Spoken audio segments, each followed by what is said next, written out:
എല്ലാവർക്കും പുതിയൊരു വീഡിയോയിലേക്ക് സ്വാഗതം. ഇന്ന് തയ്യാറാക്കുന്നത് ദോശയ്ക്കൊപ്പമൊക്കെ സെർവ് ചെയ്യാൻ പറ്റുന്ന നല്ലൊരു മസാലയാണ്, ഉരുളക്കിഴങ്ങ് മസാല. അപ്പോൾ അതെങ്ങനെയാണ് തയ്യാറാക്കുന്നതെന്ന് നോക്കാം. അതിന് വേണ്ടിയിട്ട് 2 ഉരുളക്കിഴങ്ങ് ഞാനിവിടെ തോലൊക്കെ കളഞ്ഞ് ചെറിയ കഷ്ണങ്ങളായി മുറിച്ചെടുത്തിട്ടുണ്ട്. ഇനി നമുക്ക് ഇതൊരു കുക്കറിലേക്ക് ചേർത്ത് കൊടുക്കാം. ഇനി ഇതിലേക്ക് കുറച്ച് വെള്ളം ഒഴിച്ചു കൊടുക്കാം. ഈ കഷ്ണങ്ങൾക്ക് കുറച്ച് താഴെ നിൽക്കുന്ന വിധത്തിൽ മാത്രം വെള്ളം ചേർത്ത് കൊടുത്താൽ മതി. അധികം വെള്ളം ചേർത്ത് കൊടുക്കേണ്ട ആവശ്യമില്ല.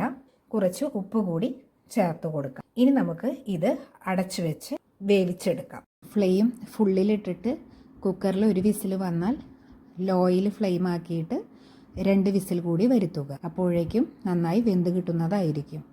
ഇനി ഒരു ചട്ടി അടുപ്പത്ത് വെച്ച് ചൂടായി വരുമ്പോൾ അതിലേക്ക് കുറച്ച് വെളിച്ചെണ്ണ ചേർത്ത് കൊടുക്കുക. അത് ചൂടായി വരുമ്പോൾ കുറച്ച് കടുക് ചേർത്ത് കൊടുക്കുക.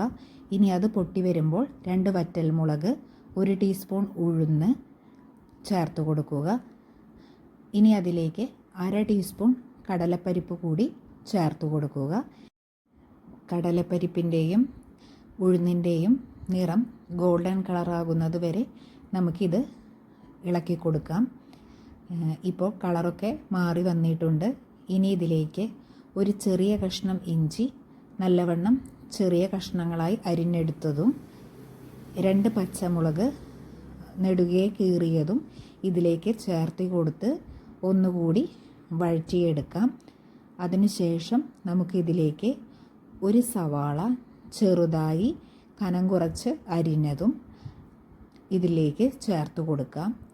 പിന്നെ കുറച്ച് ഉപ്പും കുറച്ച് കറിവേപ്പിലയും കൂടി ചേർത്ത് കൊടുത്ത് ഈ സവാള ഒരു മീഡിയം ലെവലിൽ വഴഞ്ഞു വരുന്നത് വരെ നമുക്കിത് ഇളക്കി കൊടുത്തുകൊണ്ടിരിക്കാം.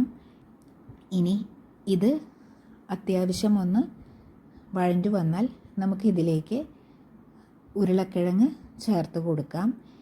ഈ സമയം കൊണ്ട് തന്നെ നമ്മുടെ ഉരുളക്കിഴങ്ങ് നന്നായി വെന്ത് വന്നിട്ടുണ്ടാകും. ഇനി നമുക്ക് ഇതൊന്ന് ചെറുതായി തവി കൊണ്ട് തന്നെ ഒന്ന് ഉടച്ചെടുക്കാം. നല്ലവണ്ണം ഉടച്ചെടുക്കേണ്ട ആവശ്യമില്ല, ചെറുതായിട്ടൊന്ന് ഉടച്ചെടുത്താൽ മതിയാകും. ഇപ്പോൾ ഞാനിത് കുറച്ചൊന്ന് ഉടച്ചെടുത്തിട്ടുണ്ട്. ഇനി നമ്മുടെ വഴഞ്ഞു വന്ന സവാളയിലേക്ക് നമുക്ക് ഒരു 1/4 ടീസ്പൂൺ മഞ്ഞൾപ്പൊടി കൂടി ചേർത്ത് കൊടുക്കാം. ഇനി ഈ മഞ്ഞൾപ്പൊടിയുടെ പച്ചമണം മാറുന്നത് വരെ ഒന്ന് ഇളക്കി കൊടുത്ത ശേഷം നമുക്ക് നമ്മൾ വേവിച്ചെടുത്ത ഉരുളക്കിഴങ്ങ് ഇതിലേക്ക് ചേർത്ത് കൊടുക്കാവുന്നതാണ്. ഉരുളക്കിഴങ്ങ് കൂടി ഇതിലേക്ക് ചേർത്ത് കൊടുത്ത് എല്ലാം കൂടി നന്നായി ഒന്ന് മിക്സ് ചെയ്യാം. നമ്മളിവിടെ 2 ഉരുളക്കിഴങ്ങിന് 1 സവാളയാണ് ചേർത്തിട്ടുള്ളത്. ഇനി എല്ലാം കൂടി നന്നായി ഒന്ന് മിക്സ് ചെയ്ത് ഡ്രൈ ആകുന്നത് വരെ നമുക്ക് ഒന്ന് ഇളക്കിയെടുക്കാം. ഇപ്പോൾ മസാലയൊക്കെ നന്നായിട്ട് സെറ്റായി വന്നിട്ടുണ്ട്. അധികം വെള്ളം ചേർക്കാത്ത കാരണം തന്നെ പെട്ടെന്ന് തന്നെ ഡ്രൈ ആയി കിട്ടുന്നതായിരിക്കും. അപ്പോൾ എല്ലാവരും ഇതുപോലെ തന്നെ ഒന്ന് ട്രൈ ചെയ്ത് നോക്കുക.